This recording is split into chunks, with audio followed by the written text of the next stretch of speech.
Welcome to After the Show, your weekly movie podcast brought to you by A. Scully and Sid Talk. We're addicted to movies. Are you? Good afternoon. Welcome to After the Show. Welcome, Sid Talk. How are you?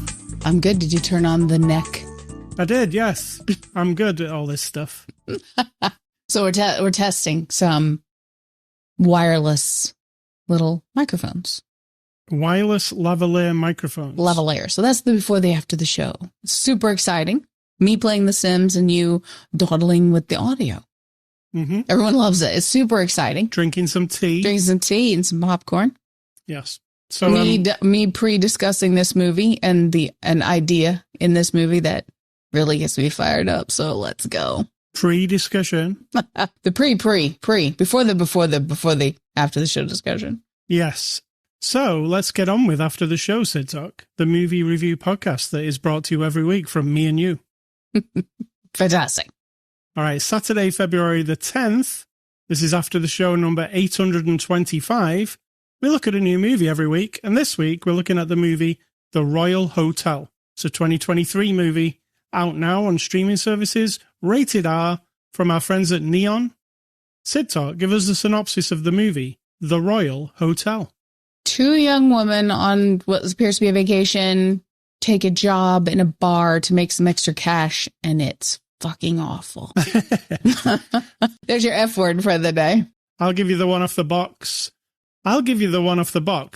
Backpackers Hannah and Liv take a job in a remote Australian pub for some extra cash and are confronted with a bunch of unruly locals and a situation that rapidly leaps out of their control. So that is the synopsis of The Royal Hotel. So, Sidta, what did you think of The Royal Hotel? The movie, I enjoy very much. I think it was well made, looked good. Everybody was really good because I hated most of the people. I mean, like, it brought up so many things. It's actually, just one of those prickly, it opened up all my raw nerves about a subject that a lot of people will roll their eyes about. But I'm just going to put it out there that I'm a 56-year-old woman, and all my life, I've been taught to put up with men and their bullshit all my life. And that would have gone on way before I was ever born. And this movie crystallizes it perfectly that you are supposed to accept bad behaviors. Now, let me have a little caveat here, I guess. I love you, and you're a man, and I love other men in my life. In general, I won't do the swath of all men are terrible. But I'm telling you now, let me tell you how it is. I've lived around a lot of men. This movie represents every type of man that I have. I've known every type of man in this movie. And they're awful. Like, they're skin-crawlingly awful. But here's the deal. You felt the same way.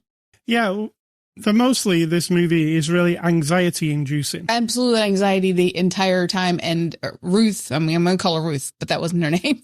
Hannah, who is Ruth from the Ozarks, she's the canary in the cave. She's the one saying, this is awful, right? This is awful. I am scared. I feel weak. I feel intimidated. And like no one is listening because everyone's just wallowing in this. And I mean, you can tell them we haven't really explained what the movie's about. But I'm just going on my little... I'll explain. Okay. All right. So these two young women are on a backpacking holiday. They need to make some money. They get a job in this Australian pub. It's literally in the outback, not near anything, right? We learn that the nearest hospital, in quotes, is 3 hours away. Right. So it's really remote. And it happens to be a mining town full of men who are mining for gold. So they become the bartenders there temporarily. And the place is, I would call it, a snake pit. Literally, in this movie, they actually have snakes in this movie to represent it, I think. Right? I agree. It's just toxic masculinity bar that they're working in. Aye. And it's all gross, and everybody's gross. I even think the women customers are gross here. Agree. Agree. It ain't just the men who are gross. Your friend to me is very disappointing, and like, ooh, there are women like this who just accept all this shit. I mean, there are, because I've known them. So that women are equally awful, but in different ways. And when we get to this bar, we see the other two girls. There was two British girls who worked there before these two. When she looks at her friend and says, "Oh, that'll be us in a few months," what were these two girls doing? The They're British just girls staying drunk. just being drunk and dancing on the bar, and Like they had sort of leaned into the whole thing. And what's awful, if you want to know, you want to hear my voice tell you what's awful is, we represent various types of men behavior, right? So one dude is just scary and awful and threatening and bullies everyone, and everyone's on tiptoe around. Even the people that we already meet know that Dolly is bad news because they want you to immediately give him a beer. Don't cross Dolly. Don't talk bad to Dolly, right? You understand this immediately because he's unhinged and scary. And then you've got the guy who's like, he's cute and he's trying to be like charming, but he's also really filthy with like entitlement. Like when she starts to kiss him and then he's like, "Oh yeah, well, I'm going to screw you now." And she's like, "No." And he's like insistent, but he plays it in that innocent, like, "Oh, but look how cute I am" kind of way. And you're supposed to just give in to him, right? Which is equally awful. Then you have other men who are the guy who's like kind of gets sort of intense and he's kind of shy. And then he kind of professes that he'd like to take her on a date. And she's like, "No, thank you." And then he sort of retaliates by being overly protective and overly like, "But you're my woman, so I'm going to save you." But it's really creepy. One thing that I also really have Hugo, who's totally drunk and abusive, hateful.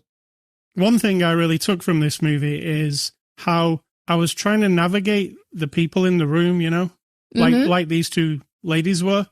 And I was thinking how even in real life, it's very difficult to tell who are the good people and who are the bad people. Exactly. Because the way some of these men present themselves seems, oh, he seems kind of sweet. Maybe he's all right. Like, but then maybe he isn't. Maybe he's an absolute monster. Yeah, then you get to the heart of it and it's like, oh. Yeah. And then there are some who are presenting themselves as kind of like a monster. But you don't know, do you? Like, you really don't know. So I was having a hard time with is that guy okay? Is she okay to talk to that one? But don't talk to that one. But is that just my idea of people? Like, do I think he's bad and he's good when it's actually flipped around, you know? Right. So I was having a hard time, like, trying to... But then the snakes in the bar, is it some Australian thing? They put snakes in bottles of alcohol? I don't know about Australia I don't overall, even know what that... She said, didn't she? Is this Australian? Oh, she said it's fine that they do that. It's an Australian thing. No, she's like, that's just what they do here because they live out in the desert area and there's snakes everywhere and, you know. But there are snakes in bottles of alcohol behind the bar, which I took to thinking representing these snaky men all over the place. So it feels. Yeah. All of them. And there are other types of men also.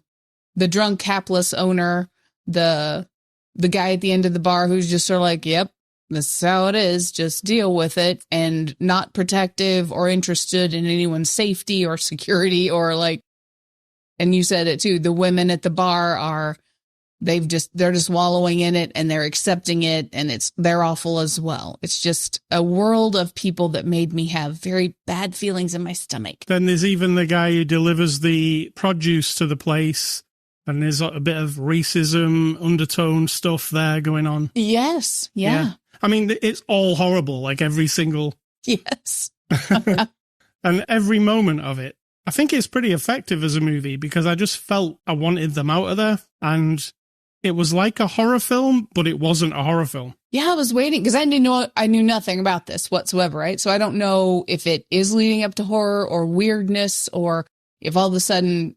all these young women go missing. I had no idea. So my thought was, okay, either Ruth/Hannah is going to go crazy and start murdering these dudes upstairs, or her friend's going to go missing and she's going to have to go find her. I just felt like something terrible's going to happen.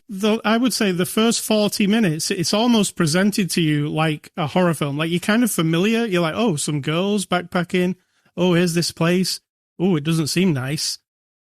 So probably murder and bloodshed is about to happen, but it's almost presented to you in that way. And then it's not really that. While there is a bit of violence, it's more icky than Icky, yes. Yeah. Yes, that is a very, I mean, it's sort of like Icky on steroids. It's a horror film, but in a different context.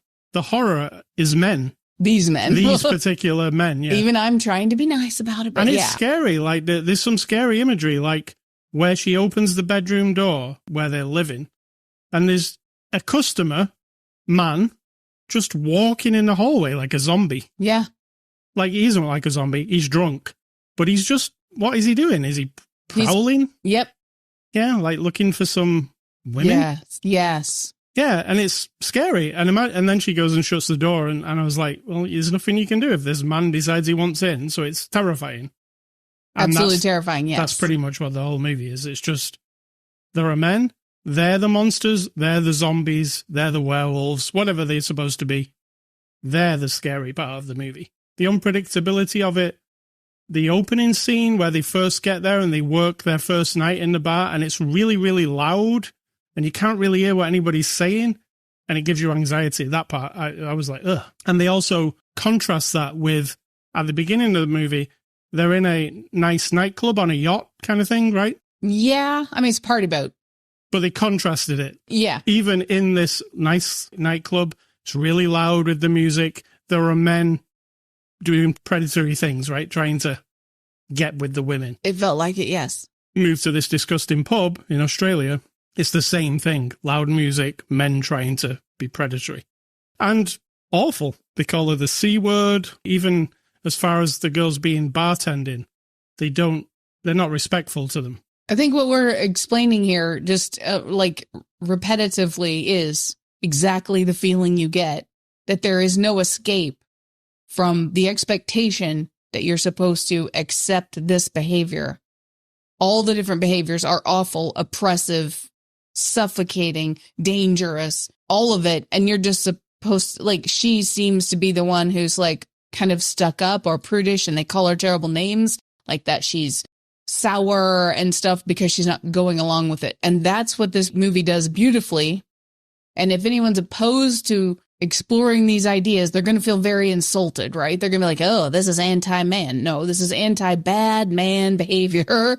And you feel it constantly. And it's not like, to me, it wasn't like cartoonish or anything. It was like real. Yeah, it just seemed realistic. Like, gutturally real. You know the part where the owners of the bar, they weren't there anymore, and these two were left to run the place?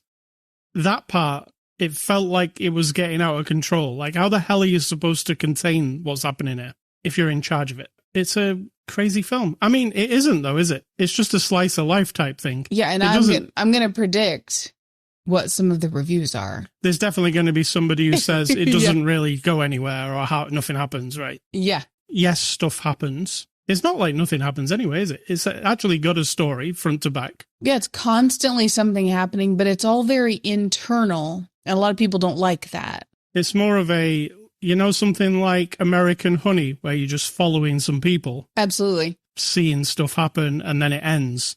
This is how this movie kind of is. It's not a tidy little Hollywood-y type movie that's all wrapped up. Even though the ending kind of is. Kind of, sort of, but not really. Yeah. So her only friend there says, I'm trying to get away from everything that was terrible back home. We don't know what that is. So then if we're going to spoil the end, well, the end is a bit dramatic.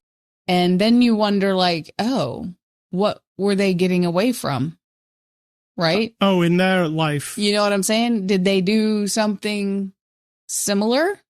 And then they got away, and she has no money. They ran out of money. You know what I mean? They're sort of on the... What, you mean, did they run into something similar before this? Or just they've just done bad things, and that's why they're out and about. And then we end with them doing something that's not... We both wanted them to do it, because It was awful, but... It seemed like the correct thing to do at that time. Agree. Yeah. But did they do something like that before? So you don't know. None of that is answered for you. No. So let's get on to the cast. Julia Garner plays Hannah. She's Ruth from Ozark to me, always. What did you think? Always Ruth. Oh, she's really good. I just could watch her for hours. She's subtle, right? Because there are times when she's just looking, and like the squint of one eye, or like the intensity of her face, and her shoulders kind of drop, and you know exactly what she's thinking. So Yeah. I loved watching her. Yeah, she is very good. She's good. Well, she's good at acting when she's not saying anything even. Oh, yeah, absolutely. That's what I was saying. There can Yeah. be times she's just kind of got a look on her face and you're like, oh, yeah, I get everything about what she's going through it, which is interesting. Jessica Henwick from Iron Fist plays Liv. What She's do you really think? good, too. I like her. Oh, she was also in, I was thinking what else she was in that we watched. It was Knives Out 2. Remember that one? Yeah. She's also really good. And the character of Liv, I'm not into as much as Jessica playing her. Because Liv's kind of, I don't know, she's a bit too... Accepting. Yes. Yes. They're fine, you know that. And yes, they would be somebody like that, wouldn't they? Oh, always. There's Yeah. always the woman who's This is fine. you're just, because they've bought into the bullshit that you just accept the behavior and we're just having a good time. And whatever's on her mind from home is so much worse to her than this. That's why it makes me wonder what the hell was going on over there, right? Yeah. Back home. But yeah, she is I just want to melt into this world. Like, just lighten up, basically. Yeah, just let's do this for a few months and then we'll be done. And Yeah. whatever's happening, it doesn't matter. Like, we'll just do it. Yeah. It's terrifying. We've got Herbert Nordstrom as Torsten. He's a friend they meet on the boat at the beginning. I mean, he was good. No. I mean, it was kind of boring. Unfortunately, sorry, guy, but you're just the party guy. And then, like, how the hell did she even have his number to call him? That was took weird. his number, probably. I understand, but we didn't see anything. He just shows up in this very remote place that we've established. There's barely any phone service. There's no internet. They had to come on a bus. 6 hours from a city, and all of a sudden the guy she met on the boat is showing up. So that wasn't very well explained, but you just kind of have to go with it, I guess. Hugo Weaving, who you'll know as Agent Smith from The Matrix, plays Billy. He's also an elf king, right? Yeah, he is. He's the owner of the bar, and I thought he was exceptionally good. Very good, like a drunken, lost, He's got money troubles. Yeah. Is he gambling or something? I couldn't really tell, but No. he's doing something with the money that involves not giving it to people he's supposed to. Right. He hasn't paid the food guy. He's not paying these young women. Yeah. Right. Yeah. And he is an absolute, complete broken loser. Yes. And then we've got Ursula Jovich as Carol. Carol's his woman. Who, is it his wife? Is it? I don't think so. No? But she's no nonsense, Carol. She takes no bullshit. Somebody said in the background, she only comes around every once in a while. So she cooks in the kitchen. She puts up with his bullshit, but she wants him to stop drinking and he won't. But whenever he passes out and falls down, she's always like, oh no, she cares about him. There's another female behavior that it's like she appears to not take any crap, but ultimately it's like, oh, this poor guy, I love him. I need to take care of him. I mean, I'm just telling you now, I'm not that. Just letting you know, I learned from my father, who was alcoholic, hateful, angry, racist, misogynistic, abusive behaviors. I learned that being a dude who insists that you put up with their bullshit is not acceptable. And I'm not one of I don't bend on that. That's not a thing. So that's probably why I'm more tuned into these things. I'm not a bullshit type of dude. You are not a bullshit. You're the opposite because here's the thing that solves the problem, right? Your ego isn't bigger than what I think in that, like mine, or like a natural ego is. You don't have any insecurities that need to be, you don't whine and bitch and moan and complain and be like all self-pity about, well, I guess I'm just a loser, or like you have none of that. And that's what my father was, sadly. I mean, we made amends in the end before he died, but I understood that brokenness inside, the pity person, that brings out a lot of these behaviors. You just don't have that. You're just like, I'm me. I'll deal with my own shit. And I just want to live life and be happy. And all what that turns into is just a respectful, even keel. You know what I mean? That's just who you are. That's probably why I've been drawn to you and married to you for 24 years. Because I'm easygoing. Well, not that easygoing, but like you don't have anything to prove. And no one has to prove anything to you. Right. And I find this is, in all of these characters, that's the deal, right? The fun-loving guy just wants to be able to like get in your pants and have a drink and go sit by the pool and all that shit and have a good time. And if you don't go along with it, then you're a problem. The guy who's like a menacing, hateful, violent guy, appears to be, wants you just to kiss his ass constantly. And if you don't, it's not going to be all right. The drunken guy wants, just don't give him any shit. Just do exactly what he tells you to do. The Hugo guy. Yeah.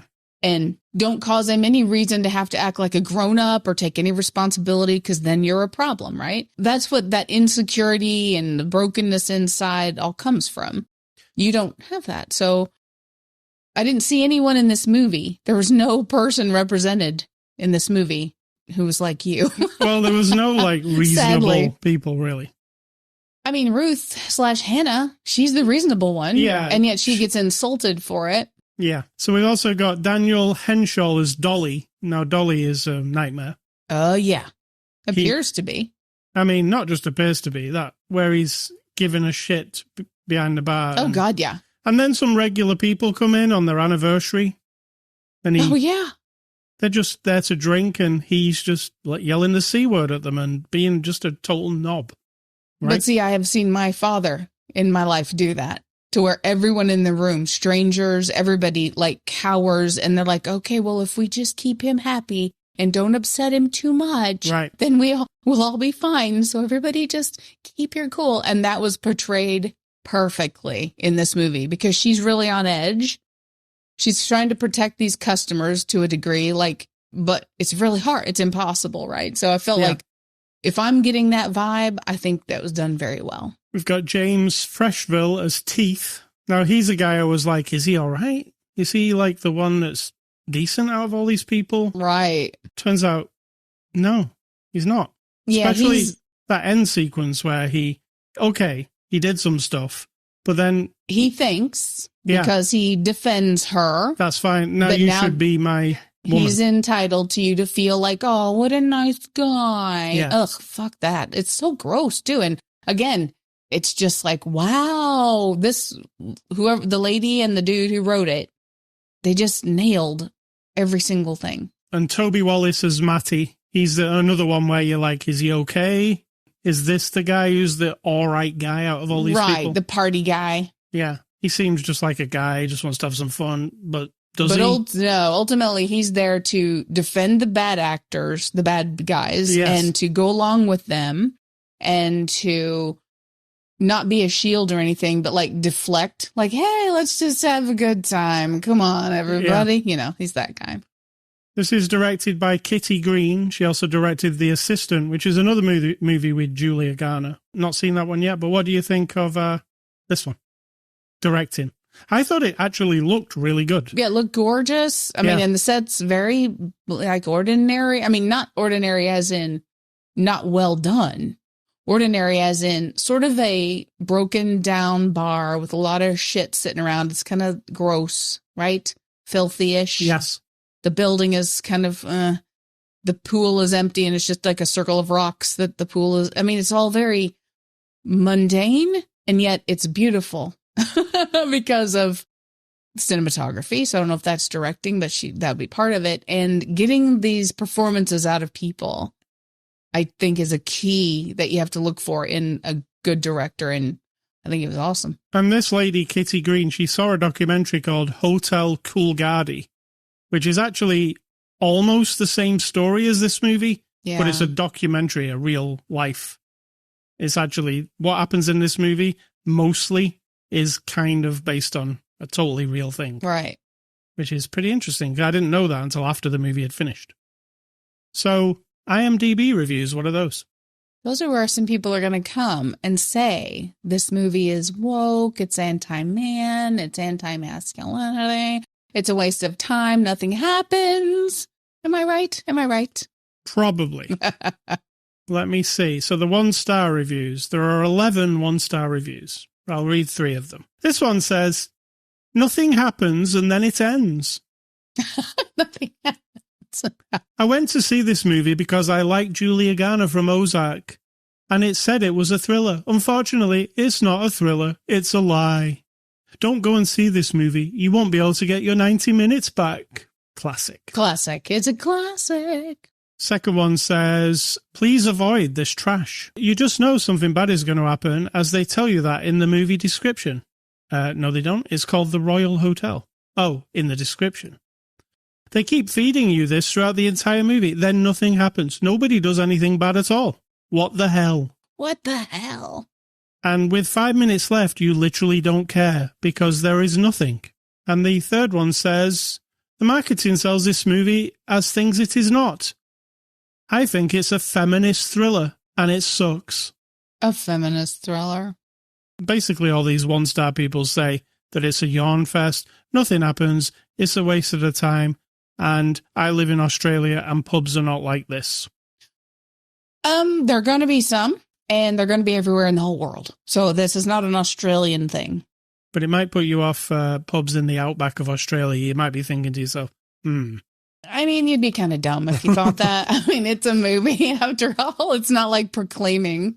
Just like I said, not all men behave these ways. These are just a lot of men behaviors in the world that are represented very well in this fictional representation. So let's give the Royal Hotel a score. I am going to give the Royal Hotel an 8 out of 10. And I'm gonna go with 7.5. All right, I don't give it no 0.5s, so I have to give it an 8. I really enjoyed it. I thought it made me really anxious, and I don't know, some people will be like, why would you want to feel like that for 90 minutes? Well, I didn't ask to feel like that, but if it does something to you, then it's a good movie, right? I think. Oh, absolutely. I mean, I feel like if it can pull something out, like you're like, oh, this is, even when things aren't happening, you're just in your mind going, something really bad can happen at any second here. And if you're reacting that way, then the portrayal of the people, the writing of the dialogue, the setting, the pace of it, everything is just right because you're actually like feeling it, you know? That's how but then the 1-star people, they don't agree. Like it feels a bit like a pressure cooker. Oh, yeah. Pressure cooker. So thank you to Neon. Next week, we're looking at the movie ISS. Have you heard of this movie? No. I.S.S. It's that one. You mean like the International Space Correct. Center? Yes. International Space Station. Why did my brain just die there? So a space movie next week. Right on. Science movie fiction. Recommendations. I am going with other movies that made me feel anxious. Mother! ! Oh, that's a good one. You're like, stop it. Stop. Everybody stop it. Go out. Get out of the room. It's really... Yeah, and not to be confused with the movie called Mother that has Debbie Reynolds and Albert Brooks in it. It's nothing not like that movie. This is Hunger Games lady, and yes, it's got an exclamation point after it. So, and it's very... Darren Aronofsky directed. And the other one that makes you really anxious is Beau is Afraid. Oh, God, yeah. So if you want to feel like a real anxious afternoon, watch those two back to back. You'll probably need some Vicodin or something at the end. No, like some gummies, something to calm down. Yeah. And I also put a couple of other things. If you've not seen the TV show Ozark on Netflix, Julia Garner, superb performance in it. You should watch that. Also, Iron Fist with Jessica Henwick. She's brilliant in that too. Absolutely. So I'll give you 4 recommendations. There you go. Very nice. That's hot. Oh, that's a lot for you. Mine are going back to the 20th century. So from 1900 to 1999, pushing 2000. If you don't know what the 20th century is, these are all action/adventure movies, not in any particular order. Grand Theft Parsons, which you really liked. Johnny Knoxville. Mm-hmm. For the Love of Benji, which I'm sure was very cute and charming. These are movies I've seen, but that doesn't mean I remember specifically. Babe, which you claim to have never seen. Still never seen it. So when I say, that's enough, pig, that's enough. I say, are you just being terribly rude to me? Calling me a pig? No, I say, that'll do, pig. That'll do. You're not a pig. It's about Babe. Gulliver's... That'll be Gulliver's Travels. Gulliver? Oh my gosh, why is my brain not working? Gulliver's Travels. I don't know which one that is because I've seen multiple versions of Gulliver's Travels. I have too. I would love to see a really good new Gulliver's Travels. But let's not have you as the narrator for the movie. I'm not doing it in a world of Gulliver's Travels. And then the last one is Toys, which is Robin Williams. Yes. And it's odd. And it's got a little bit of weird tension, but not this kind of tension. All right. Hey, Scully Stuff. I've been playing with some more emulation stuff this week. I found a new software. If you're really interested in emulation and emulating retro games from the 70s, 80s, 90s, there's a new piece of software called RetroBat. It's free to download. It's actually free to use. There's no payment needed. Just go to retrobat.org and you can download it. And what it is setting up emulators on a computer is a very tedious and difficult thing. There's all kinds of things to deal with. You got to put all the things in the right places. What RetroBat does is it's one executable that you run. You install it on a USB key or a hard drive, and it makes a folder. It installs all the emulators you will need, and all you have to do then is put your games in the folders that it tells you to, and then everything works. So it takes like all the really difficult configuration of making emulators work on your computer.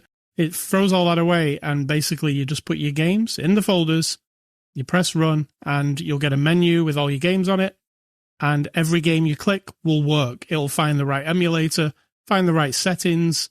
It just makes everything really easy. So it's called RetroBat. It's a French program, but there's an English version.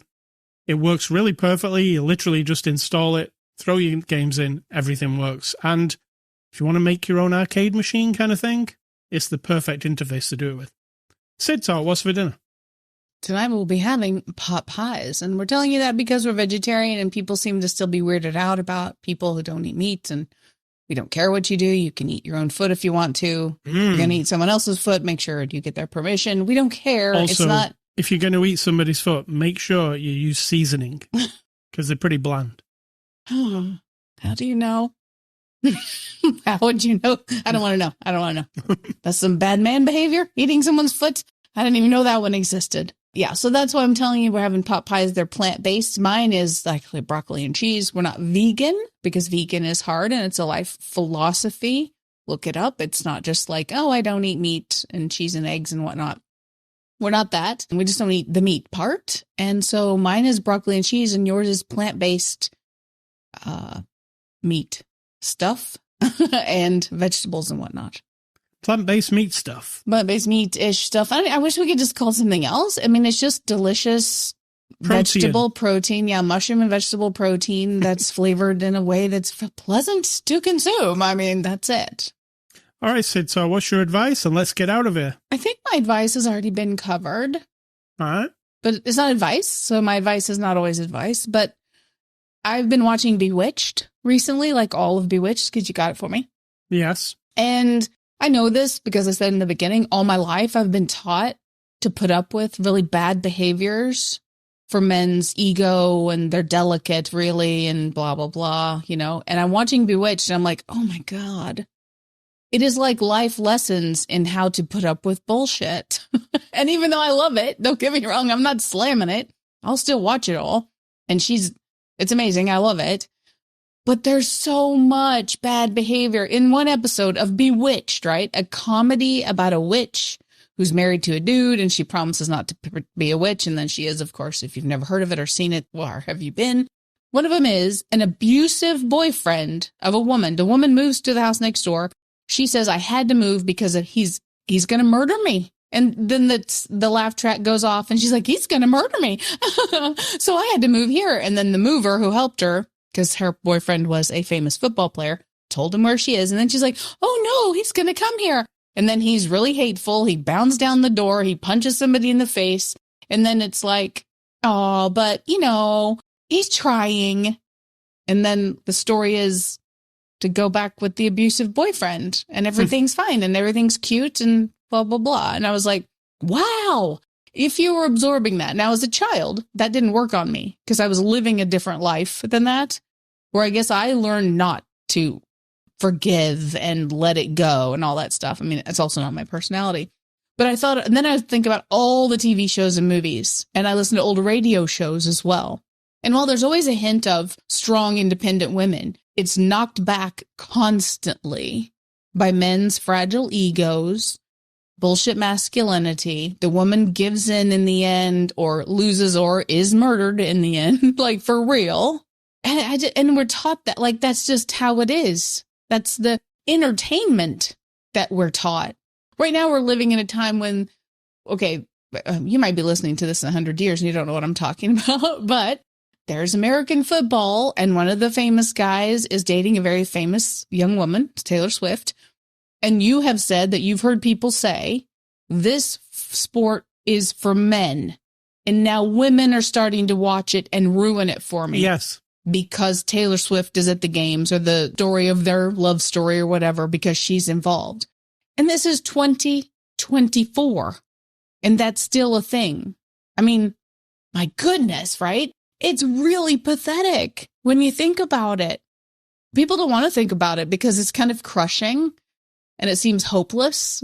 But yeah, you get I don't know the other side. I don't know the man's version of this. So I would be interested to hear a man tell me, yeah, but you know what I think about women is blah, blah, blah, blah, blah. I'd be interested because I'm not from that perspective, right? So I don't know the equal version from a male perspective on what he's supposed to accept or put up with or allow or succumb to in female behavior, right? I'd be interested, but it's really, and all of it's pathetic. All right. That's it. That's the bottom. That's no advice. You're all there. Pathetic. Thank you. We are all pathetic. I'm not excluded from this. All right. ascully.com, also pathetic. No, it is not. And you are not. You are awesome. Twitter, Facebook, and Instagram, also pathetic. Well. You can catch this podcast on Spotify, iTunes, Amazon, and YouTube. They're not pathetic. They're fine. You can also email me at ascully@ascully.com. Do not email Sid Talk. She doesn't want your email. And stay classy, Ruth from Ozark. I want to see what you do next. And I'm going to say, as I always do, think for yourself. Because if you're not doing it, someone is clearly doing it for you.